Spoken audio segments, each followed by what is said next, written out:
Megastar Chiranjeevi, hero Srikanth మధ్య ఉన్న అనుబంధం గురించి ప్రత్యేకంగా చెప్పక్కర్లేదు. ఎందుకంటే ఎన్నో సందర్భాల్లో చిరు అంటే తనకి ఎంత ఇష్టమో శ్రీకాంత్ చూపించారు. అలానే శ్రీకాంత్ ని కూడా సొంత తమ్ముడ్లానే చిరు భావిస్తారు. వీరిద్దరి కాంబోలో వచ్చిన శంకర్ దాదా ఎంబీబీఎస్, శంకర్ దాదా జిందాబాద్ సినిమాలు కూడా మంచి హిట్ అయ్యాయి. తాజాగా శనివారం నాడు శ్రీకాంత్ పుట్టినరోజు కావడంతో చిరంజీవి మెగా సర్ప్రైజ్ ఇచ్చారు. శ్రీకాంత్ పుట్టినరోజు కావడంతో చిరంజీవి ఆయన ఇంటికెళ్లారు. శ్రీకాంత్ ను హత్తుకొని బర్త్డే విషెస్ చెప్పి కేక్ కట్ చేయించారు.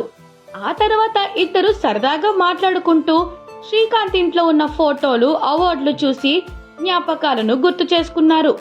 ఇక శ్రీకాంత్ కుమారుడు రోషన్ తో కూడా కాసేపు చిరు మాట్లాడారు. ఇందుకు సంబంధించిన ఫోటోలు, వీడియోలు సోషల్ మీడియాలో వైరల్ అవుతున్నాయి. ఇక కెరియర్ విషయానికొస్తే శ్రీకాంత్ ఒకప్పుడు హీరోగా ఎన్నో సినిమాల్లో నటించిన సంగతి తెలిసిందే. అయితే కొత్త హీరోల రాకతో శ్రీకాంత్ బండి కాస్త స్లో అయింది. దీంతో ప్రస్తుతం క్యారెక్టర్ ఆర్టిస్ట్ గా, విలన్ గా కూడా పలు సినిమాల్లో యాక్ట్ చేస్తున్నారు. ప్రస్తుతం గేమ్ చేంజర్, దేవరా సినిమాల్లో శ్రీకాంత్ కీలక పాత్రలు పోషిస్తున్నారు. గతేడాది నటించిన కోటబొమ్మాలి పిఎస్ సినిమా శ్రీకాంత్ కి మంచి పేరును తెచ్చింది.